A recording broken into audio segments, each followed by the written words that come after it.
Welcome to another edition of Jazz Smack Postgame, where the Sacramento Kings waltzed into the Delta Center and won a game going away.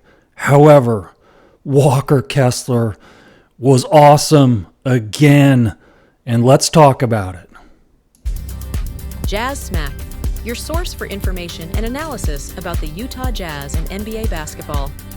Jazz Smack is a community for passionate Utah Jazz NBA fans. It's hard to say enough good things about Walker Kessler at this point.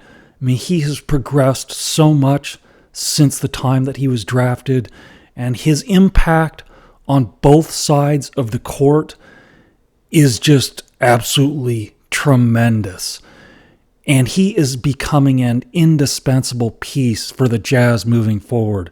He's almost put himself into an untouchable player. Now, no player is actually truly untouchable unless you're talking about Jordan or someone in that range of player, which, I mean, you could make some arguments, maybe Magic, maybe Bird in their prime, something like that. But other than that, there are no real untouchable players. But in terms of what the Jazz are doing right now, Walker is about as untouchable as anyone could be. I mean, his impact tonight was just absolutely tremendous. He didn't miss a shot from the field. He scored 25 points on 10 for 10 shooting. He gets 14 rebounds. I mean, the guy was just awesome. And he's playing really solid defense. Even though he didn't block any shots tonight, he's playing really solid defense. And the difference between when he's not on the court compared to when he is playing against Sabonis and Jonas Valanciunas, it's a significant difference. Because without Walker, the Jazz have some real issues trying to guard both of those guys. And Jonas really took it to Kyle tonight. I mean, Kyle had a great game last night, last time out against the Blazers, but tonight was a different story against Jonas. Kyle got into real foul trouble. But Walker Kessler, before we get off Walker Kessler, we still need to see offensive growth from Walker so that he adds more to his game so he can do more things on the offensive side of the ball. We've talked about that before, and the same still applies. But overall, we are seeing small steps and small improvement. I mean, when he gets the ball now, even when he's on a full run, and he gets the ball, somewhere around the lane area, and he's going to the basket, he can finish that play with either hand now. Or there are times when he gets the ball in that position and he actually swings it out to one of the wing positions for a three. So Walker is a really capable passer. I mean, he's not as skilled of a passer as Kyle Filipowski, but Walker is certainly a capable passer, and Walker is also a willing passer, and that's what you want. Walker obviously gets a lot of offensive rebounds, and instead of taking him back up, and we'd like to see him take it up more, but he's always looking to just pass the ball out. Looking for the open guy, move the ball, and I wish there were more players on the Jazz who were willing to do that rather than just getting the ball looking to shoot immediately or looking to dribble Jordan Clarkson.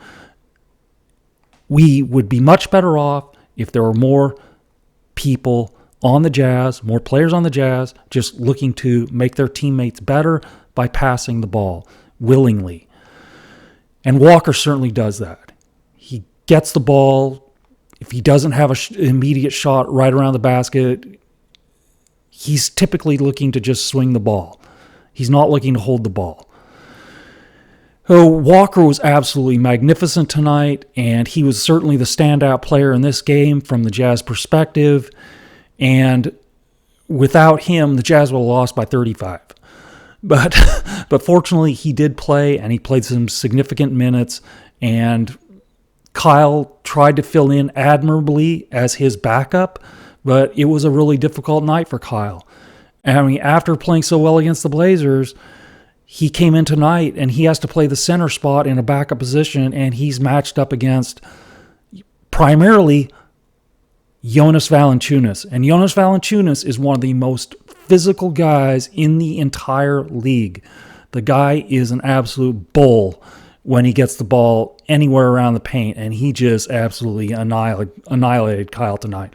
Kyle not only had a difficult time covering Jonas when Jonas had the ball, but he also had a very difficult time just trying to box him out and prevent him from getting offensive rebounds.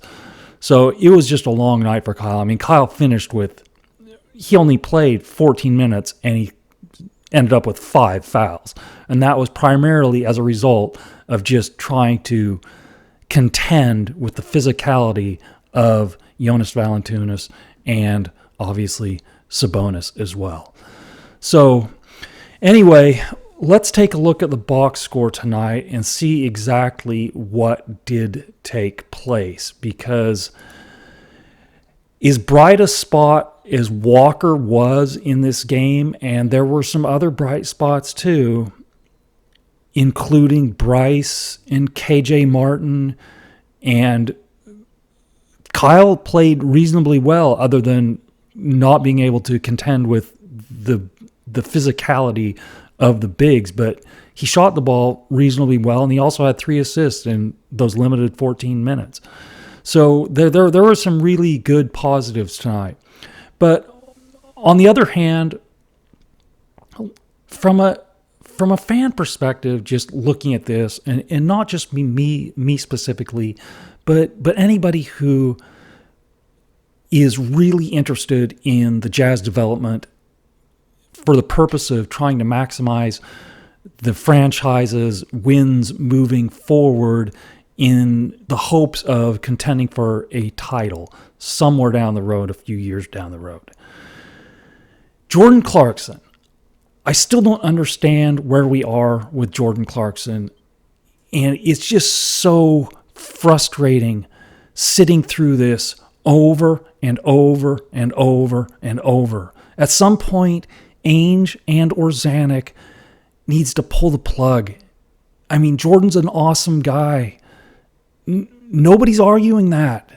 We say this every single podcast, but his presence is just hurting the team. I mean, tonight he went 1 for 14 from the field. 1 for 14. And he made his last shot. He was 0 for 13. And he's just getting the ball, and he's dribbling, looking for his own shots. Even after he got off to such a horrific start, he was still doing that. Getting the ball and search dribbling for his own offense. It's insanity. This is not helping the development of the youth, and that's what the purpose is. Yes, playing Jordan's going to probably result in losses, and we need losses, but there are good and bad ways to go about getting those losses. And watching Jordan take the most shots on the team, playing 31 minutes and 19 seconds, going 0 for 8 from 3-point range, 1 for 14 overall.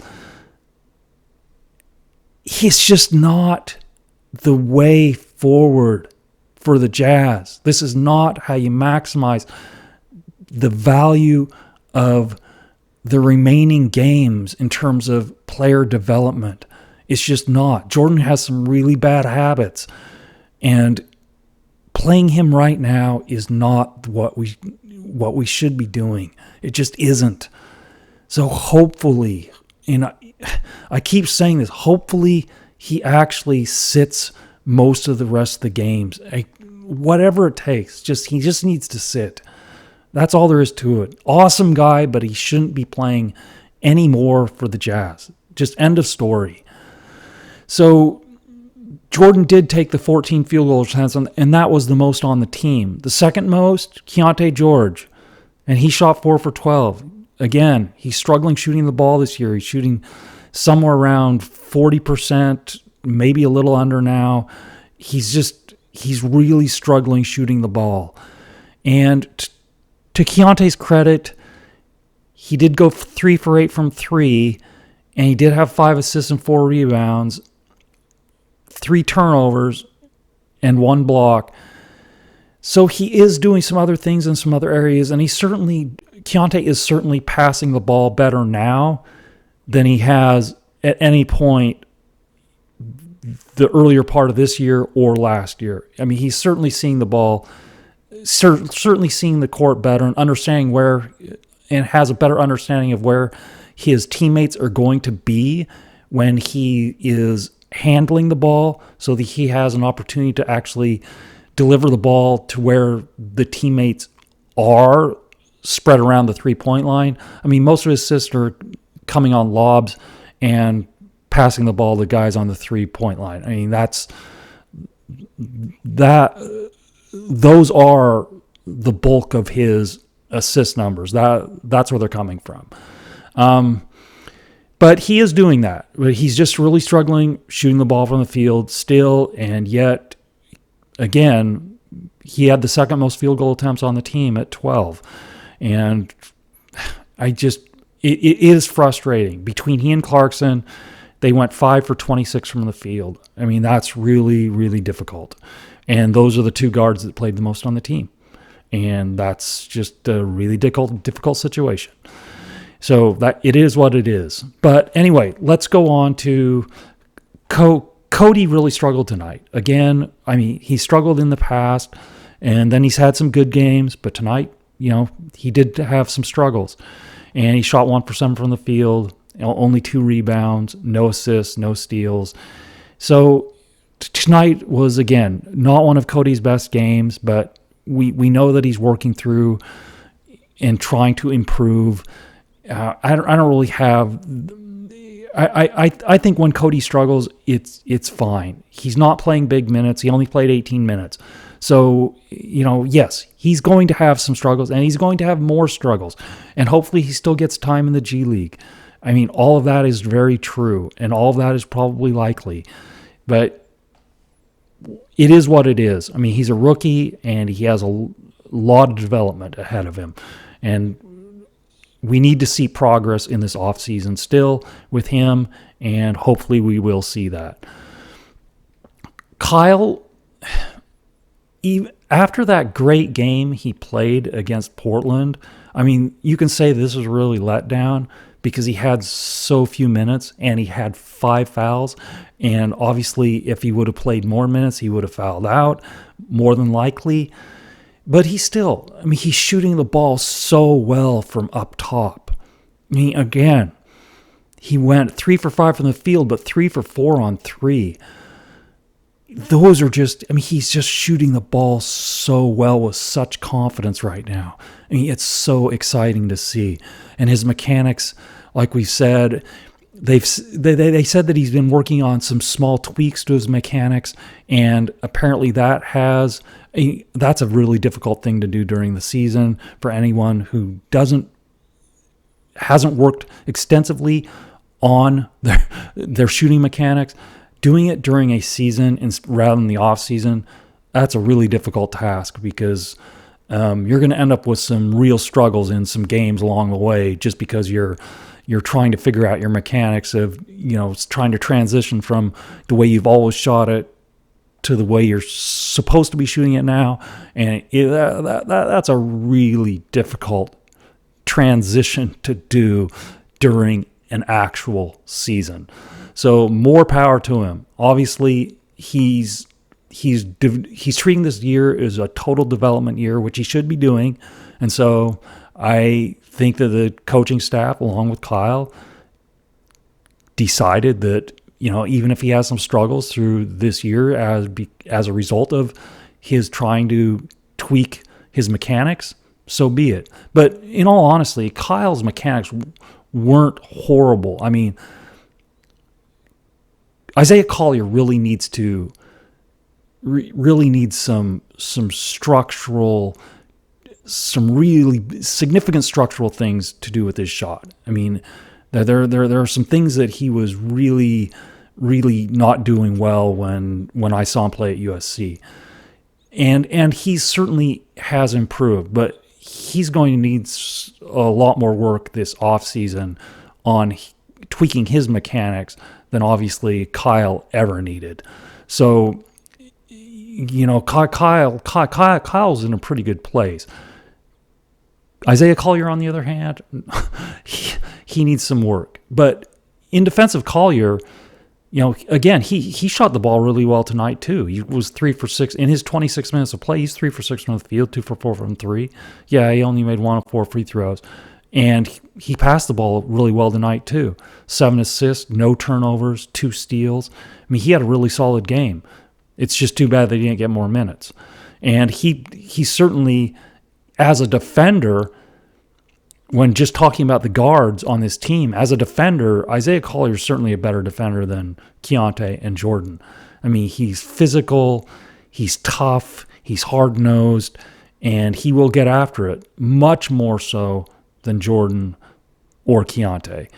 So Isaiah was positive tonight. It was just that I would personally, I'd still like to see Isaiah get more time and really be able to run the team, more than what he did tonight. I mean, it would be nice if he were just the designated, unless he dogs it. Obviously, if he's dogging it, then Hardy needs to pull him and tell him, and sit him down until he learns that he can't dog it. But I didn't see that from him tonight, and I really haven't seen that from him at all. I mean, he seems like a really competitive guy on both sides of the ball. Keontae's obviously had a lot of difficulties on defense because he just was not competitive on that side of the ball. And he has improved, but he still has a long way to go. But Isaiah Collier never had that issue. Really competitive on both sides of the court. And that's what we want to see. There are some really positives with KJ Martin too. Now, he played some significant minutes again tonight, and I think the Jazz really want to get a good look with him before these remaining games of the season. Now, we still have a lot of games left. It's not like we're in the last 10 games, but I think KJ Martin is one of the guys on the team that is going to I don't think he's going to see a lot of DNPs. I think he's actually going to get minutes because I think the Jazz want to evaluate him. I mean, the Jazz need that toughness factor, and KJ Martin certainly has that. And he has that in abundance. I mean, his dad had that. He has that. I mean, it transfers over to one of those things that the Jazz, particularly this Jazz roster, is missing. They need the toughness factor, and they need a guy with a mean streak. You have to have that on your team. I mean, you need a Dillon Brooks, you need Draymond Green, you need one of those guys. It really helps. So KJ Martin could certainly be that guy. And he's played the wells thus far. I mean, he's 6 for 10 for night. I mean, 5 rebounds, 4 assists, 16 points in the 34 minutes. 2 for 4 from 3, 2 for 2 from the free throw line. I mean, those are really nice numbers. And the 4 assists is great. No turnovers. So he's passing the ball. He's taking the shots that are available to him without really forcing anything. He's taking the corner threes for the most part, and also the dunks, and that's fine. I think that's good development and good process for him. I mean, he's getting a bigger chance right now with the Jazz. I'm sure he's thrilled at the chance he's getting right now at the Jazz because he wasn't getting that opportunity with his previous teams. He got some time with Houston, but nothing like this, where he's getting 34 minutes. That's a real positive for him. I mean, he's in his 5th year. I mean, I think that he's probably really thankful for this opportunity, and obviously he enjoys being closer to home to his dad in LA as well. So anyway, Bryce had another nice skin night too. He shot the ball really well again, 5 for 11 from the field. He didn't shoot the 3 particularly well, but overall he did shoot well, and he had some, the mid-range jumper went in tonight. So even though he went only 2 for 7 from 3, he still had a decent night from the field, and he also grabbed 4 rebounds. He didn't get any assists tonight, no steals, no blocks, but I think the 4 rebounds in 22 minutes for a 2 guard. Yeah, they say that he played small forward in this box score, but Bryce Sensabaugh is not a small forward. He's a 2 guard. I think trying to play him as small forward, I mean, that ends up with a really, really small lineup, especially if you're playing like Keontae, Sexton, and Bryce, or Keontae, Clarkson, and Bryce. I mean, that's a really small that's a really small backcourt in that one wing position. So I definitely think that Bryce is more of a two guard than he is a small forward. I mean, he really struggles to he's still struggling to guard guys. I mean, that's just something that he's going to have to continue to work on and try and get by. He's never going to be great at it. He doesn't move his feet. He doesn't move his feet well enough on defense to ever be a plus defender. But he can certainly get better at angles and learn guys' tendencies and improve. And that's what he needs to do. He's not going to be a defensive stopper, but he can improve simply by getting better with the angles, learning guys' tendencies. You can improve by doing that. And that's what he needs to do. I'm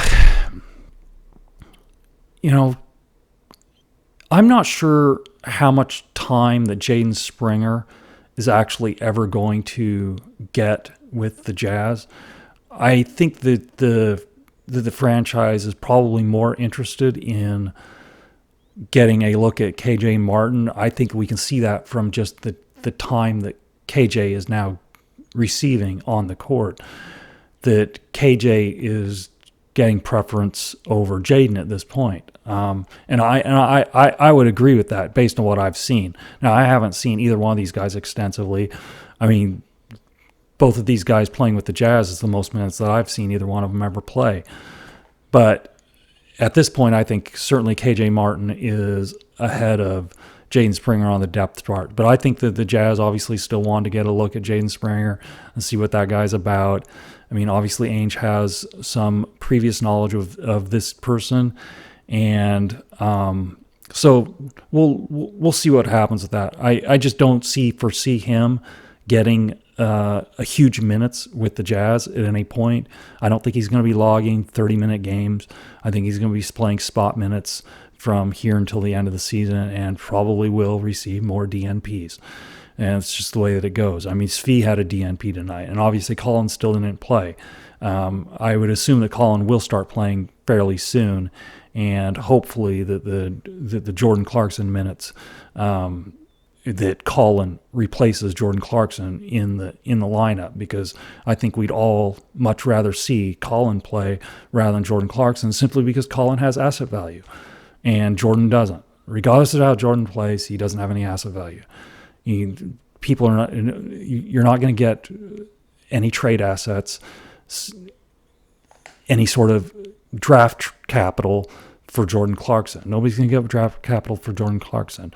I mean, I think you're going to have a hard time even trading him at all. I mean, that's just the bottom line, unless you're willing to take a contract back, a longer-term contract in exchange that somebody wants to eliminate a year or so off of a contract, and that's how you could move Jordan. But at this point, I think that the Jordan Clarkson contract is a sunk cost. So Colin has asset value moving forward, and I don't think Jordan does. So hopefully Colin gets those minutes. And I'd say that's about it for this evening of things we want to point out in the box score. Overall, this was a really good loss for the Jazz, because the reality is they're still in the race for the worst record. And any loss is a good loss. I just think there are better ways to get a loss than playing Jordan 32 minutes and watching him go 1 for 14 from the field. That's my complaint with it. And I hope that Danny Ainge and Justin Zanuck pull the plug on it soon, and we can watch something different, because that last game was far more entertaining than this one. The Portland game was great to watch, and this one wasn't nearly as entertaining. It is nice to see Walker play, though, and Walker didn't play in the Portland game. I mean, obviously, Walker can't play every game. Walker's too good. I mean, the Jazz can't win a bunch of games, and Walker's going to get a lot more DNPs the rest of the season, simply because he's too good. He makes too much of a positive impact on the game. And that's going to be the challenge with the Jazz moving forward, and that's why Lowry's sitting, that's why John Collins is sitting, and that's why Walker's going to sit a bunch more games. Because the guy's just too good. And those other two guys are also too good. And Colin Sexton's going to fall in that category as well. I mean, Colin Sexton, even when he returns from injury, that guy's not going to play every game. He's going to get a bunch of DNPs because Colin Sexton is too good of a player. And it's just the way it is. That's the position that the Jazz are in right now. They need to lose games because the NBA has some screwed up incentive structure where they reward teams for losing games by giving them more chances at the high draft picks. Unfortunately, that's the way it is, and the Jazz have to play the game, even though it sucks from a fan's perspective.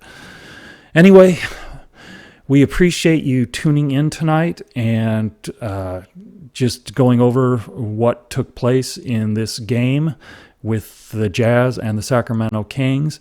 But please stay tuned. We are going to release some videos with some numbers analysis and some player evaluation analysis and just some not just the post-game wrap-ups that we typically do. So some other content is certainly on its way. But we appreciate you following along tonight, and please like, share, and subscribe for those watching on YouTube, and please follow us for those watching on X. And we will talk to everybody later, and we hope you have the great rest of your evening. Thank you.